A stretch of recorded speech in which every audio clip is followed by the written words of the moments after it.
সব থেকে ভালো যুদ্ধ সেটাই যা কখনো লড়াই হয়, অর্থাৎ বোঝাপড়া, সন্ধি। সব আবশ্যক পরিস্থিতিকেই শুভ করা যায়। নিজের থেকে শক্তিশালীর সাথে যিনি সন্ধি করেন তিনি বিদ্বান। নিজের সমকক্ষের সাথে যিনি সন্ধি করেন তিনি গুণবান। আর নিজের থেকে দুর্বলের সাথে যিনি সন্ধি করেন তিনি দয়াবান। একটা যুদ্ধ আপনার একাধিক শত্রু তৈরি করতে পারে, কিন্তু একটা মীমাংসা আপনাকে একটা বন্ধু দিতে পারে। তাই হাতের মুঠো তখনই শক্ত করুন যখন যুদ্ধ এড়ানো অসম্ভব হয়ে পড়ে, নয়তো হাত বাড়িয়ে হাত মেলান। কারণ মিলনে যে সুখ, যাতনায় তা নেই। রাধা রাধা। আজ আমি আপনাদেরকে 3টি প্রশ্ন করব। তাহলে প্রথম প্রশ্ন, এমন কে আছে যার ওপর আপনি অনর্গল প্রহার করার পরেও সে হাসে আর আপনাদেরকে আনন্দ দেয়? আপনাদের উত্তর হবে ভূমি বা বৃক্ষ। দ্বিতীয় প্রশ্ন, এমন কে আছে যে আপনার কিছু না বলাতেও সব জেনে যায়, সব বুঝে যায় আর নিঃস্বার্থভাবেই আপনার সাহায্য করতে থাকে? এবার আপনাদের উত্তর হবে ভাই বা বন্ধু। আর তৃতীয় প্রশ্ন, এমন কোন ভগবান আছেন যিনি নিজে বিষ পান করে আপনাকে জীবনের অমৃত প্রদান করে? আপনি হয়তো উত্তর দেবেন মহাদেব।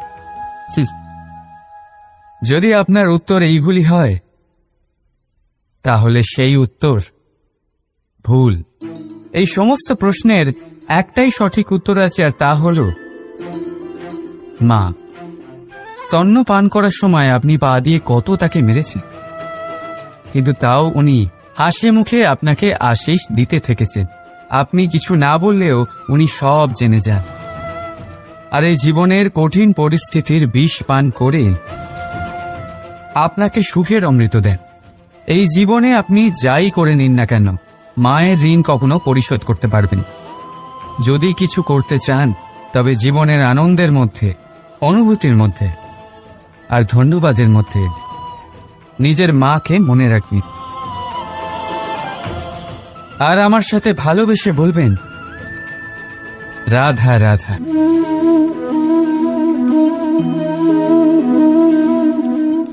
শীতকালের সন্ধ্যায় এই জ্বলন্ত কাঠে হাত সেঁকতে কার না ভালো লাগে?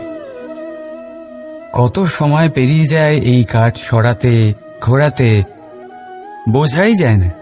এই কাঠগুলি আগে জ্বলে, তারপর আমাদের উষ্ণতা দেয়, আর তারপর ছাই হয়ে যায়। আচ্ছা বলুন, এই আগুনের উৎপত্তি কোথা থেকে হয়? উত্তরটা সহজ, এই কাঠ থেকে। আচ্ছা, এই ছাইয়ের উৎপত্তি কোথা থেকে হয়? উত্তর সেই একই, এই কাঠ থেকেই।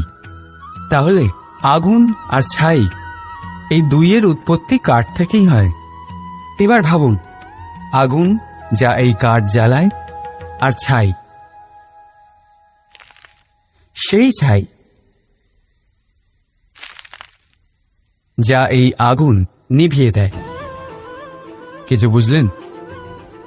আপনার শক্তি আপনার ভেতরেই উৎপন্ন হয়, আর আপনার অন্তরের ক্ষতিকর সেই ছাই, সেটাও আপনার ভেতরেই উৎপন্ন হয়।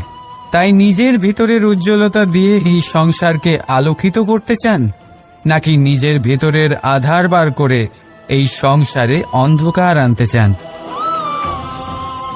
সিদ্ধান্ত আপনার। রাধা রাধা। কখনো কখনো আপনার মনে এই প্রশ্ন জাগে, তাই না? এই সংসারে কি এমন আছে যা পাওয়া অসম্ভব? হয়তো আমারও মনে এই একই প্রশ্ন জাগে। তখন আমি ভাবি, এই সংসারে এমন কি আছে যা পাওয়া অসম্ভব? ধন? না। যশ? না। সম্মান? না।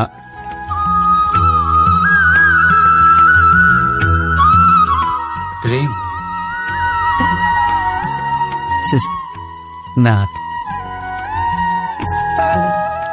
তাহলে কি আছে এমন যা পাওয়া অসম্ভব?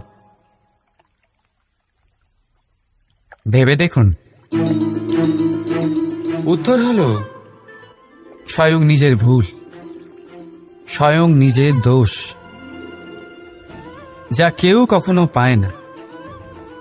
আর কেউ যদি তা পেয়েও যায়, সেই ব্যক্তি নিজের ভুল কখনোই স্বীকার করতে চায় না। কিন্তু যে ব্যক্তি নিজের ভুল স্বীকার করে, নিজের দোষ স্বীকার করে, সংসারে কোনো কিছুই পাওয়ার জন্য তার সামনে কোনো বাধাই থাকে না। তাই আত্মবিশ্বাস অবশ্যই রাখুন। চেষ্টা করুন যেন আপনার দ্বারা কোনো ভুল না হয়, কিন্তু আত্মমন্থন করুন। আর যদি আপনার কোনো ভুল হয়েও যায়, তাহলে তা স্বীকার করুন, তা শুধরে নেওয়ার চেষ্টা করুন। আপনার জীবন পরম আনন্দে ভরে যাবে। রাধা রাধা। সংসারে আপনি এমন অনেকজন পাবেন যারা আপনাকে বলবেন যে আপনার কি করা উচিত, কিন্তু তার থেকেও বেশি গুরুত্বপূর্ণ বিষয় হলো আপনার কি করা উচিত নয়। আজ আমি আপনাকে এমন 3টি বিষয় বলবো যা নিজের জীবনে আপনার করা উচিত নয়। প্রথম কথা, আনন্দে কখনো কথা দিতে নেই। আনন্দ আপনার যুক্তি হরণ করে, আর তারপর আনন্দে দেওয়া এই কথা পরবর্তীকালে গলার ফাঁস হয়ে যায়। দ্বিতীয় কথা, কখনো ক্রুদ্ধ হয়ে উত্তর দেবেন না। ক্রোধ আপনার বিবেককে লুপ্ত করে, ভবিষ্যৎ দৃষ্টিকে অন্ধ করে। কিছু মুহূর্তের জন্য জন্ম নেওয়া এই ক্রোধ আর ক্রোধজাত উত্তর ভবিষ্যতে সারা জীবন এক প্রশ্ন হয়ে দাঁড়ায়। আর তৃতীয়ত, কখনো দুঃখে সিদ্ধান্ত নেবেন না। দুঃখ আপনার ভাবনা চিন্তা করার ক্ষমতা সীমিত করে দেয়, আর দুঃখী মনে নেওয়া সিদ্ধান্ত সব সময় দুঃখই দেয়। সত্যি কথা বলতে কি, বচন, উত্তর আর সিদ্ধান্ত সব সময় জীবনে ভেবেচিন্তে নেওয়া আর দেওয়া উচিত। ভেবেচিন্তে যদি কাজ করেন, এই সংসারে কখনো কোনো সমস্যার সম্মুখীন হতে হবে না। রাধা রাধা। কখনো কখনো আপনার মনে এই প্রশ্ন নিশ্চয়ই আসে যে এই প্রেম কি, কিভাবে বোঝা যায় এই প্রেম? উত্তর বড়ই সহজ। যতক্ষণ না আপনি প্রেম করবেন, ততক্ষণ আপনি প্রেম বুঝতেই পারবেন না। যদি রত্ন হয় মুকুটে সজ্জিত থাকতে হয়, তাহলে হীরেকে কাটার কষ্ট অবশ্যই সহ্য করতে হবে। প্রেমের সঠিক অর্থ বুঝতে গেলে মোহকে ত্যাগ করে আত্মসমর্পণ করতেই হবে। যে প্রেম কাউকে পাওয়ার জন্য করা হয়, সেই প্রেম প্রেম নয়, তা মোহ। তাই আত্মসমর্পণ করুন নিজেকে, নিজের অহংকারকে, নিজের অস্তিত্বকে, মোহকে, আর দেখবেন আপনার প্রেম স্বয়ং আপনার সাথে থাকবে। রাধা রাধা।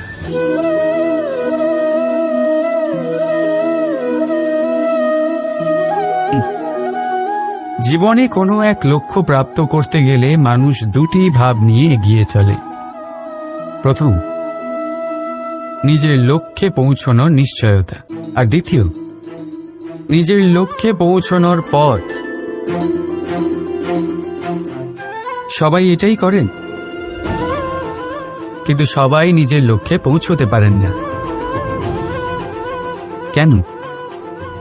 কারণ লক্ষ্যে যখন পৌঁছানো যায় না, মানুষকে কিছু বদলাতে হয়।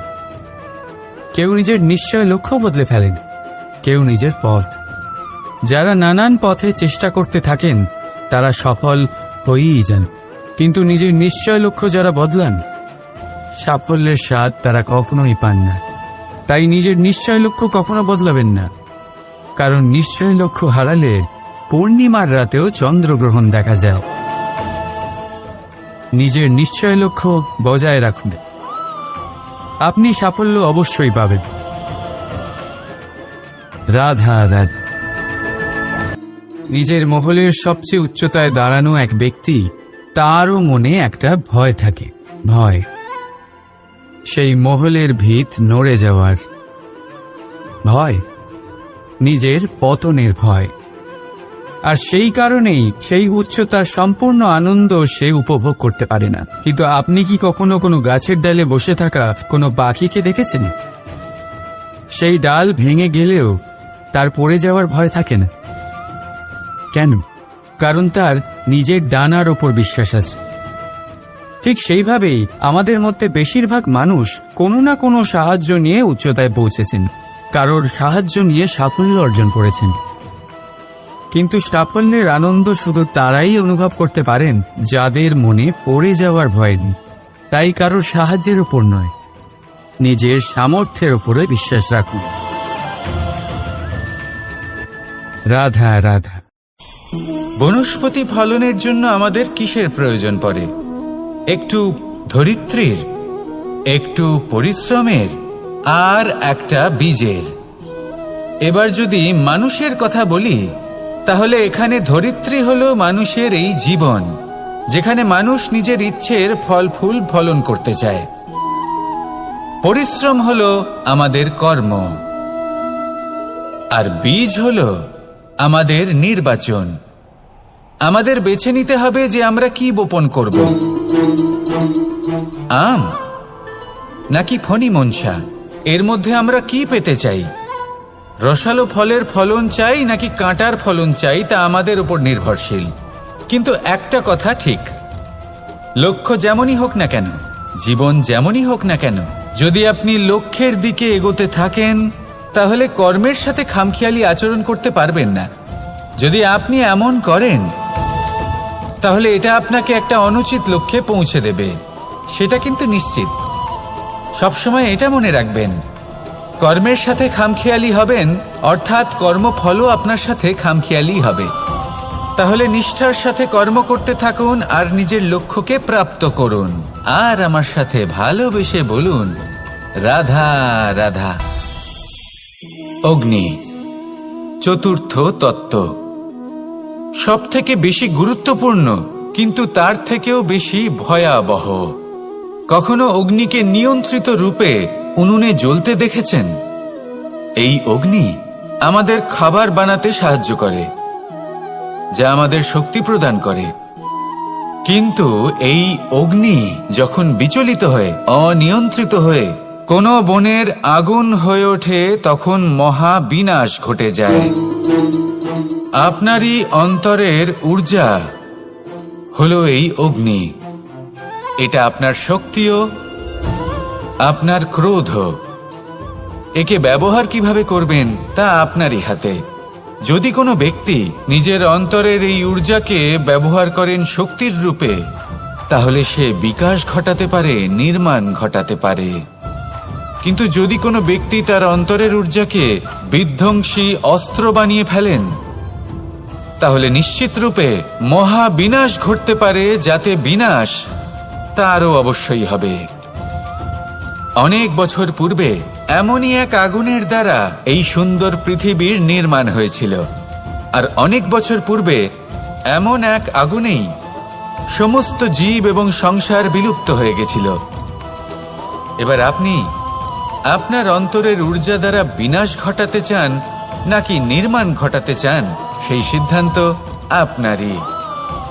আসুন আমার সাথে ভালোবেসে বলুন, রাধা রাধা।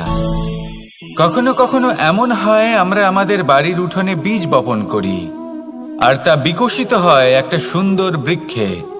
তার শাখাগুলি প্রতিবেশীর বাড়ি পর্যন্ত পৌঁছয়। ফলের বর্ষণ প্রতিবেশীর বাড়িতেও হয়ে থাকে। আর আমরা ভাবি গাছ আমরা উৎপন্ন করব আর ফল খাবেন আপনারা। এই কেমন কথা হলো? আপনাকে এই কথা বুঝতে হবে যে এসব হলো ভৌতিক বস্তু। সাংসারিক বস্তু। কখনো নিজের বাড়ির বাগানে ভালোবাসার গাছ বপন করে দেখুন, তার শাখাও প্রতিবেশীর বাড়ি পর্যন্ত পৌঁছবে, ফলের বর্ষণ সেখানেও হবে, কিন্তু সেই ফল চাইতে আপনাকে যেতে হবে না, সেই ফল দ্বিগুণ মাত্রায় আবার আপনার কাছেই ফিরে আসবে। তাই নিজের বাড়িতে আর নিজের মনে ভালোবাসার গাছ উৎপন্ন করুন। এই জীবন প্রসন্ন হয়ে বলবে, রাধা রাধা। অ দিয়ে অন্ত, আ দিয়ে আরম্ভ, এই দুইয়েরই রাশি সমান। যদি আপনি মন দিয়ে দেখেন তবে দেখবেন এদের সম্পর্ক খুবই নিবিড়। কিভাবে? যখন কোনো কিছু শুরু হয় এটা নিশ্চিত হয়ে যায় যে তা সমাপ্তও হবে। আরম্ভই যদি না হয় তা সমাপ্তও হবে না। যা আরম্ভ হয়েছে তার সমাপ্তি হলো অবশ্যম্ভাবী। এটাই হলো প্রকৃতির নিয়ম, একে এড়ানো যায় না। এবার এই কথা আমরা সকলে জানি। এবার মানুষ কি ভাবে যে সমাপ্তির পরে কি হতে পারে, এর উত্তর তাদের কাছে নেই। তাদের উচিত অন্য কোনো বিষয় ভাবা যা বেশি গুরুত্বপূর্ণ।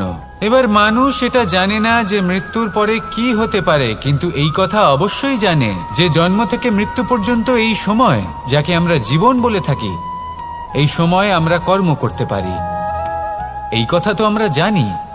তাহলে এমন কি কর্ম করা যেতে পারে যা আমাদের সমাপ্তির পরও আমাদের প্রাসঙ্গিক করে রাখতে পারে, এই বিষয়ে ভাবা উচিত। যে জন্মগ্রহণ করেছে তার মৃত্যু হবেই, এটা সাধারণ বিষয়। কিন্তু ইতিহাস আজও সেই সকল মানুষজনকে স্মরণ করেন যাদের এই সংসার তাদের মৃত্যু নয়, বরং তাদের জীবনকালে যে কর্ম তারা করেছেন তার দ্বারা মনে রাখেন। সেই কর্মের কারণে এই সংসারে তাদের নাম, তাদের কর্ম, তাদের ব্যক্তিত্ব, তাদের কীর্তি অমর হয়ে থাকে এবং থাকবে। আপনার কাছে এতটা সময় নেই যতটা আপনার মনে হচ্ছে আপনার কাছে আছে। সেই জন্য যত শীঘ্র সম্ভব শ্রেষ্ঠ কর্ম করুন, যতটা পারবেন ততটা অধিক সুকর্ম করুন। এই সংসারে নিজেকে অমর করে তুলুন আপনার মৃত্যুর পরেও, আর আমার সাথে ভালোবেসে বলুন, রাধা রাধা। ওমা, এ কি? আমি কখন থেকে এখানে অপেক্ষা করছি, হাত পেতে দাঁড়িয়ে রয়েছি যাতে একটা ফল আমার হাতে এসে পড়ে এবং সেটা আমি খেতে পারি। কখন থেকে অপেক্ষা করছি, কিন্তু সেটা হচ্ছেই না। এবার আপনি বলবেন যে এসব কি বলছি, এ কি অদ্ভুত কথা বলছি। যদি ফল খেতে হয় তাহলে আমাকে বৃক্ষে চড়তে হবে, ফলের কাছে পৌঁছতে হবে, তবেই তো ফল পাবো। এবার এটা অত্যন্ত সহজ ব্যাপার, কিন্তু এই বিষয়টা আপনি নিজের জীবনের প্রসঙ্গে ভেবে দেখুন। লক্ষ্য কোথায় আছে আপনি জানেন, সেই লক্ষ্যে পৌঁছানোর পথ কি সেটাও আপনি জানেন, সেই পথে চলার ক্ষমতাও আপনার রয়েছে, কিন্তু তাও আপনি নিজের লক্ষ্য লাভ করতে পারছেন না। কেন? কারণ আপনি অপেক্ষা করছেন যে লক্ষ্য আপনার সামনে চলে আসবে, কিন্তু তা হয় না। লক্ষ্য সে যাই হোক না কেন, ধন হোক, প্রেম হোক, কোনো সম্মান হোক বা মোক্ষ হোক, যদি আপনি তার দিকে অগ্রসর না হন তাহলে ফল প্রাপ্তি অসম্ভব ব্যাপার, তা কোনোদিনই হবে না। সেই জন্য আপনার চোখের সামনে আপনি যদি নিজের লক্ষ্যকে দেখতে পান তাহলে উঠুন এবং সেই দিকে অগ্রসর হতে শুরু করুন। নিজের অন্তরের সকল অশুভ গুণ দূর করুন, অলসতা ত্যাগ করুন, অজ্ঞানতা ত্যাগ করে দিন এবং চলতে থাকুন। অবশ্যই মনোবাঞ্ছিত ফল লাভ করতে পারবেন। মনে রাখবেন, চলতে থাকলে তবেই লক্ষ্য প্রাপ্তি হবে। অপেক্ষার দ্বারা শুধুমাত্র মৃত্যু লাভ হবে। আসুন আমার সাথে ভালোবেসে বলুন, রাধা রাধা। পাখি কখন জন্ম নেয়, কখন উড়তে শেখে, কখন বাসা বানাতে শেখে, কখন নিজের মৃত্যু লাভ করে, এসব আমাদের মধ্যে কেউ জানি না। কিন্তু পাখি একটা কথা খুব ভালো করে জানে, যে এই সংসারে ও যা কিছুই করুক না কেন, এই সংসারের ওকে নিয়ে কিচ্ছু যায় আসে না। এবার আমরা কি করি? কোনো কাজ করার আগে আমরা এটা ভাবি যে এই সংসার যদি আমাকে দেখে ফেলে তাহলে কে জানে এই সংসার কি ভাববে, আমার প্রতিচ্ছবি কেমন তৈরি হবে কে জানে, কে জানে কি হবে আদি ইত্যাদি। এই সব ভাবনায় আমরা মগ্ন হয়ে যাই। কিছুটা এমন ভাবে মগ্ন হই যে বর্তমানের কর্মের এই জীবনের যাত্রাপথে সেই সময়ের আনন্দ উপভোগ করতে ভুলে যাই। এবার দেখুন একটা পাখি কি করে, ওর কর্ম হলো গান গেয়ে চলা। ওই পাখি গেয়ে চলে, কেউ ওর গান শুনুক বা না শুনুক, কেউ আদৌ শুনছে কিনা সেই বিষয়টা নিয়ে সেই পাখির কিছুই যায় আসে না। সেই পাখি নিজের কর্ম করতে থাকে। হয়তো সেই জন্যই আপনি কখনো কোনো পাখিকে কাঁদতে দেখবেন না। এরকমই আপনাকে নিজেকে গড়ে তুলতে হবে। প্রথমে নিজেকে জিজ্ঞেস করুন, এই যে কর্ম আমি করতে চলেছি সেটা কি উচিত? যদি আপনার মনে হয় সেটা উচিত, তাহলে সেটা প্রমাণ করুন। এটা ভাববেন না যে এই সংসার কি ভাববে। আসুন আর আমার সাথে ভালোবেসে বলুন, রাধা রাধা। সব থেকে ভালো যুদ্ধ সেটাই যা কখনো লড়াই হয়, অর্থাৎ বোঝাপড়া, সন্ধি। সব আবশ্যক পরিস্থিতিকেই শুভ করা যায় নিজের থেকে শক্তিশালীর সাথে যিনি সন্ধি করেন তিনি বিদ্বান। নিজের সমকক্ষের সাথে যিনি সন্ধি করেন তিনি গুণবান। আর নিজের থেকে দুর্বলের সাথে যিনি সন্ধি করেন তিনি দয়াবান। একটা যুদ্ধ আপনার একাধিক শত্রু তৈরি করতে পারে, কিন্তু একটা মীমাংসা আপনাকে একটা বন্ধু দিতে পারে। তাই হাতের মুঠো তখনই শক্ত করুন যখন যুদ্ধ এড়ানো অসম্ভব হয়ে পড়ে, নয়তো হাত বাড়িয়ে হাত মেলান। কারণ মিলনে যে সুখ, যাতনায় তা নেই। রাধা রাধা। আজ আমি আপনাদেরকে 3টি প্রশ্ন করব। তাহলে প্রথম প্রশ্ন, এমন কে আছে যার ওপর আপনি অনর্গল প্রহার করার পরেও সে হাসে আর আপনাদেরকে আনন্দ দেয়? আপনাদের উত্তর হবে ভূমি বা বৃক্ষ। দ্বিতীয় প্রশ্ন, এমন কে আছে যে আপনার কিছু না বলাতেও সব জেনে যায়, সব বুঝে যায় আর নিঃস্বার্থভাবেই আপনার সাহায্য করতে থাকে? এবার আপনাদের উত্তর হবে ভাই বা বন্ধু। আর তৃতীয় প্রশ্ন, এমন কোন ভগবান আছেন যিনি নিজে বিষ পান করে আপনাকে জীবনের অমৃত প্রদান করে? আপনি হয়তো উত্তর দেবেন মহাদেব। যদি আপনার উত্তর এইগুলি হয় তাহলে সেই উত্তর ভুল। এই সমস্ত প্রশ্নের একটাই সঠিক উত্তর আছে, আর তা হল মা। স্তন্য পান করার সময় আপনি পা দিয়ে কত তাকে মেরেছেন, কিন্তু তাও উনি হাসি মুখে আপনাকে আশীষ দিতে থেকেছেন। আপনি কিছু না বললেও উনি সব জেনে যান। আর এই জীবনের কঠিন পরিস্থিতির বিষ পান করে আপনাকে সুখের অমৃত দেন। এই জীবনে আপনি যাই করে নিন না কেন, মায়ের ঋণ কখনো পরিশোধ করতে পারবেন। যদি কিছু করতে চান তবে জীবনের আনন্দের মধ্যে, অনুভূতির মধ্যে আর ধন্যবাদের মধ্যে নিজের মাকে মনে রাখবেন। আর আমার সাথে ভালোবেসে বলবেন, রাধা রাধা।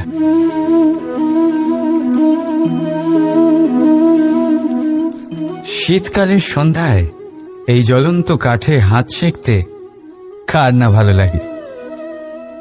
কত সময় পেরিয়ে যায় এই কাঠ সরাতে, ঘোরাতে, বোঝাই যায় না। এই কাঠগুলি আগে জ্বলে, তারপর আমাদের উষ্ণতা দেয়, আর তারপর ছাই হয়ে যায়। আচ্ছা বলুন, এই আগুনের উৎপত্তি কোথা থেকে হয়? উত্তরটা সহজ, এই কাঠ থেকে। আচ্ছা, এই ছাইয়ের উৎপত্তি কোথা থেকে হয়? উত্তর সেই একই, এই কাঠ থেকেই। তাহলে আগুন আর ছাই, এই দুইয়ের উৎপত্তি কাঠ থেকেই হয়। এবার ভাবুন, আগুন যা এই কাঠ জ্বালায়, আর ছাই সেই ছাই যা এই আগুন নিভিয়ে দেয়। কিছু বুঝলেন? আপনার শক্তি আপনার ভেতরেই উৎপন্ন হয়, আর আপনার অন্তরের ক্ষতিকর সেই ছাই, সেটাও আপনার ভেতরেই উৎপন্ন হয়। তাই নিজের ভিতরের উজ্জ্বলতা দিয়ে এই সংসারকে আলোকিত করতে চান, নাকি নিজের ভেতরের আধার বার করে এই সংসারে অন্ধকার আনতে চান? সিদ্ধান্ত আপনার। রাধা রাধা। কখনো কখনো আপনার মনে এই প্রশ্ন জাগে, তাই না? এই সংসারে কি এমন আছে যা পাওয়া অসম্ভব? হয়তো আমারও মনে এই একই প্রশ্ন জাগে। তখন আমি ভাবি, এই সংসারে এমন কি আছে যা পাওয়া অসম্ভব? ধন? না। যশ? না। সম্মান? না।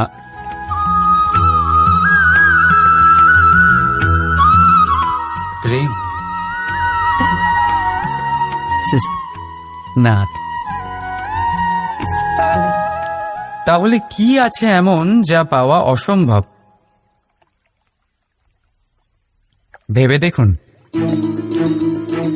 উত্তর হলো স্বয়ং নিজের ভুল, স্বয়ং নিজের দোষ, যা কেউ কখনো পায় না।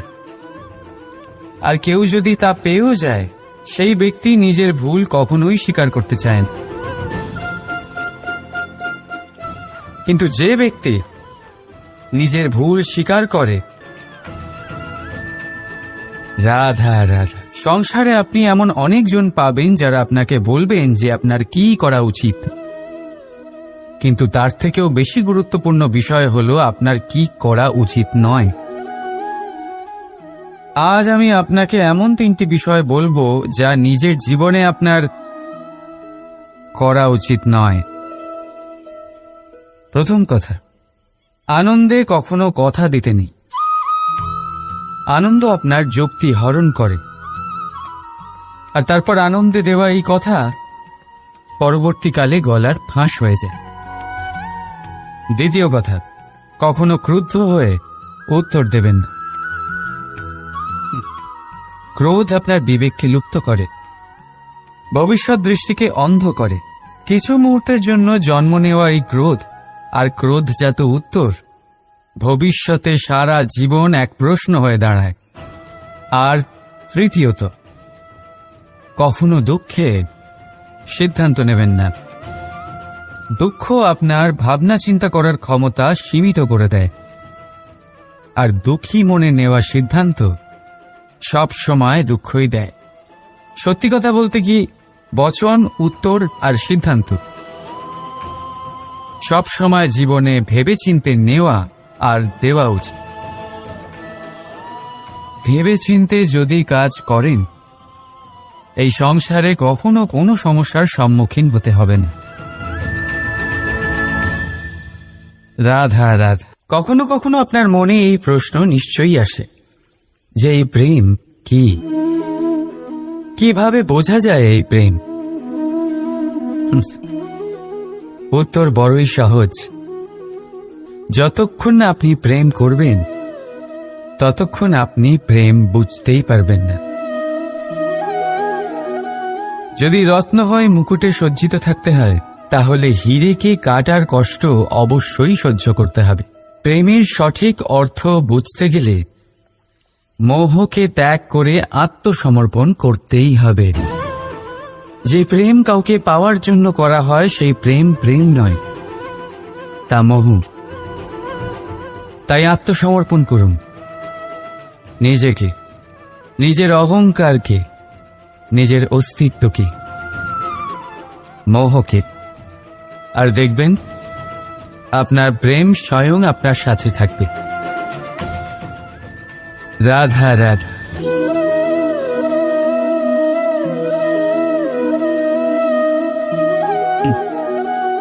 জীবনে কোনো এক লক্ষ্য প্রাপ্ত করতে গেলে মানুষ দুটি ভাব নিয়ে এগিয়ে চলে। প্রথম, নিজের লক্ষ্যে পৌঁছানোর নিশ্চয়তা, আর দ্বিতীয়, নিজের লক্ষ্যে পৌঁছানোর পথ। সবাই এটাই করেন, কিন্তু সবাই নিজের লক্ষ্যে পৌঁছতে পারেন না। কেন? কারণ লক্ষ্যে যখন পৌঁছানো যায় না, মানুষকে কিছু বদলাতে হয়। কেউ নিজের নিশ্চয় লক্ষ্য বদলে ফেলেন, কেউ নিজের পথ।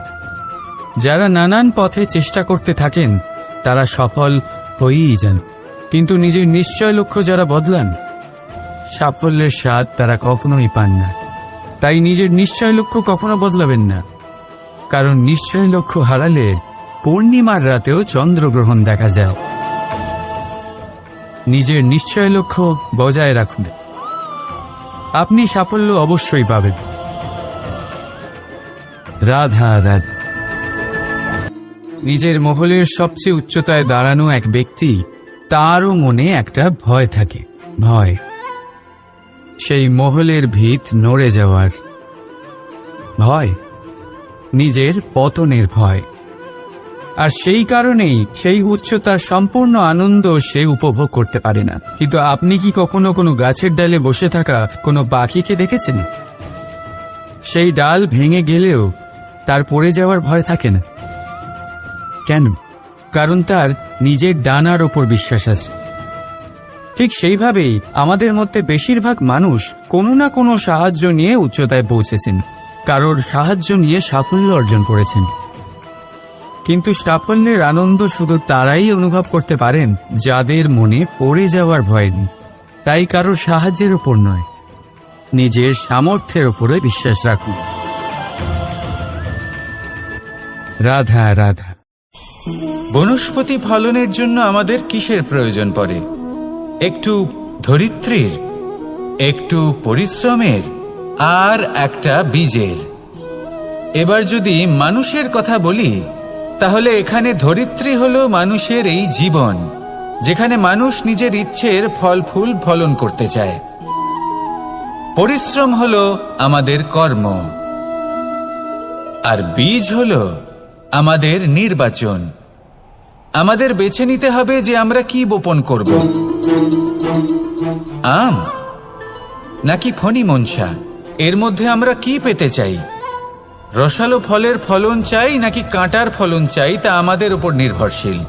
কিন্তু একটা কথা ঠিক, লক্ষ্য যেমনই হোক না কেন, জীবন যেমনই হোক না কেন, যদি আপনি লক্ষ্যের দিকে এগোতে থাকেন তাহলে কর্মের সাথে খামখেয়ালি আচরণ করতে পারবেন না। যদি আপনি এমন করেন তাহলে এটা আপনাকে একটা অনুচিত লক্ষ্যে পৌঁছে দেবে, সেটা কিন্তু নিশ্চিত। সবসময় এটা মনে রাখবেন, কর্মের সাথে খামখেয়ালি হবেন অর্থাৎ কর্মফলও আপনার সাথে খামখেয়ালি হবে। তাহলে নিষ্ঠার সাথে কর্ম করতে থাকুন আর নিজের লক্ষ্যকে প্রাপ্ত করুন। আর আমার সাথে ভালোবেসে বলুন, রাধা রাধা। অগ্নি চতুর্থ তত্ত্ব, সব থেকে বেশি গুরুত্বপূর্ণ কিন্তু তার থেকেও বেশি ভয়াবহ। কখনো অগ্নিকে নিয়ন্ত্রিত রূপে উনুনে জ্বলতে দেখেছেন? এই অগ্নি আমাদের খাবার বানাতে সাহায্য করে, যা আমাদের শক্তি প্রদান করে। কিন্তু এই অগ্নি যখন বিচলিত হয়ে, অনিয়ন্ত্রিত হয়ে কোনো বনের আগুন হয়ে ওঠে, তখন মহা বিনাশ ঘটে যায়। আপনারই অন্তরের ঊর্জা হলো এই অগ্নি। এটা আপনার শক্তিও, আপনার ক্রোধও। একে ব্যবহার কিভাবে করবেন তা আপনারই হাতে। যদি কোনো ব্যক্তি নিজের অন্তরের এই ঊর্জাকে ব্যবহার করেন শক্তির রূপে, তাহলে সে বিকাশ ঘটাতে পারে, নির্মাণ ঘটাতে পারে। কিন্তু যদি কোনো ব্যক্তি তার অন্তরের ঊর্জাকে বিধ্বংসী অস্ত্র বানিয়ে ফেলেন, তাহলে নিশ্চিত রূপে মহা বিনাশ ঘটতে পারে, যাতে বিনাশ তারও অবশ্যই হবে। অনেক বছর পূর্বে এমনই এক আগুনের দ্বারা এই সুন্দর পৃথিবীর নির্মাণ হয়েছিল। আর অনেক বছর পূর্বে এমন এক আগুনেই সমস্ত জীব এবং সংসার বিলুপ্ত হয়ে গেছিল। এবার আপনি আপনার অন্তরের ঊর্জা দ্বারা বিনাশ ঘটাতে চান নাকি নির্মাণ ঘটাতে চান, সেই সিদ্ধান্ত আপনারই। আসুন আমার সাথে ভালোবেসে বলুন, রাধা রাধা। কখনো কখনো এমন হয় আমরা আমাদের বাড়ির উঠোনে বীজ বপন করি, আর তা বিকশিত হয় একটা সুন্দর বৃক্ষে। তার শাখাগুলি প্রতিবেশীর বাড়ি পর্যন্ত পৌঁছয়। ফলের বর্ষণ প্রতিবেশীর বাড়িতেও হয়ে থাকে। আর আমরা ভাবি গাছ আমরা উৎপন্ন করব আর ফল খাবেন আপনারা। এই কেমন কথা হলো? আপনাকে এই কথা বুঝতে হবে যে এসব হলো ভৌতিক বস্তু, সাংসারিক বস্তু। কখনো নিজের বাড়ির বাগানে ভালোবাসার গাছ বপন করে দেখুন, তার শাখাও প্রতিবেশীর বাড়ি পর্যন্ত পৌঁছবে, ফলের বর্ষণ সেখানেও হবে। কিন্তু সেই ফল চাইতে আপনাকে যেতে হবে না, সেই ফল দ্বিগুণ মাত্রায় আবার আপনার কাছেই ফিরে আসবে। তাই নিজের বাড়িতে আর নিজের মনে ভালোবাসার গাছ উৎপন্ন করুন। এই জীবন প্রসন্ন হয়ে বলবে, রাধা রাধা।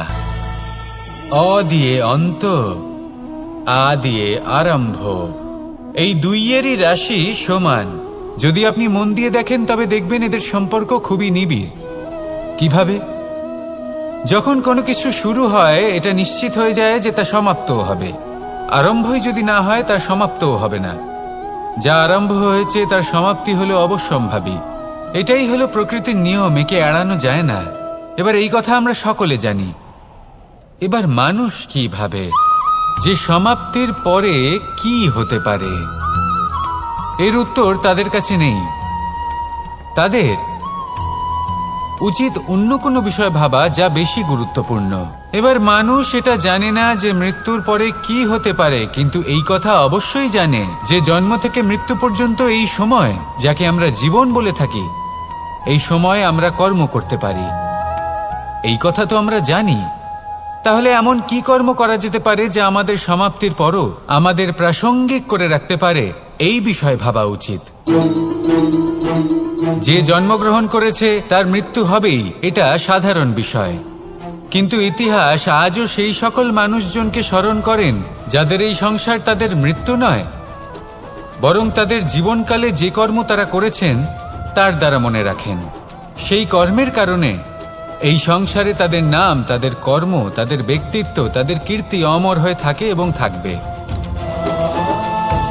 আপনার কাছে এতটা সময় নেই যতটা আপনার মনে হচ্ছে আপনার কাছে আছে। সেই জন্য যত শীঘ্র সম্ভব শ্রেষ্ঠ কর্ম করুন, যতটা পারবেন ততটা অধিক সুকর্ম করুন। এই সংসারে নিজেকে অমর করে তুলুন আপনার মৃত্যুর পরেও। আর আমার সাথে ভালোবেসে বলুন, রাধা রাধা। ওমা, এ কি? আমি কখন থেকে এখানে অপেক্ষা করছি, হাত পেতে দাঁড়িয়ে রয়েছি যাতে একটা ফল আমার হাতে এসে পড়ে এবং সেটা আমি খেতে পারি। কখন থেকে অপেক্ষা করছি, কিন্তু সেটা হচ্ছেই না।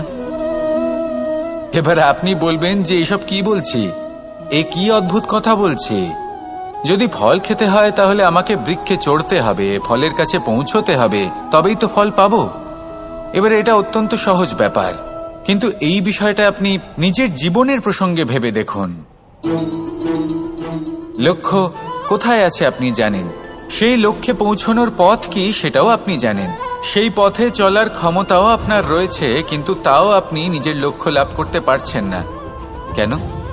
কারণ আপনি অপেক্ষা করছেন যে লক্ষ্য আপনার সামনে চলে আসবে, কিন্তু তা হয় না। লক্ষ্য সে যাই হোক না কেন, ধন হোক, প্রেম হোক, কোনো সম্মান হোক বা মোক্ষ হোক, যদি আপনি তার দিকে অগ্রসর না হন তাহলে ফল প্রাপ্তি অসম্ভব ব্যাপার, তা কোনোদিনই হবে না। সেই জন্য আপনার চোখের সামনে আপনি যদি নিজের লক্ষ্যকে দেখতে পান তাহলে উঠুন এবং সেই দিকে অগ্রসর হতে শুরু করুন। নিজের অন্তরের সকল অশুভ গুণ দূর করুন, অলসতা ত্যাগ করুন, অজ্ঞানতা ত্যাগ করে দিন এবং চলতে থাকুন। অবশ্যই মনোবাঞ্ছিত ফল লাভ করতে পারবেন। মনে রাখবেন, চলতে থাকলে তবেই লক্ষ্য প্রাপ্তি হবে। অপেক্ষার দ্বারা শুধুমাত্র মৃত্যু লাভ হবে। আসুন আমার সাথে ভালোবেসে বলুন, রাধা রাধা।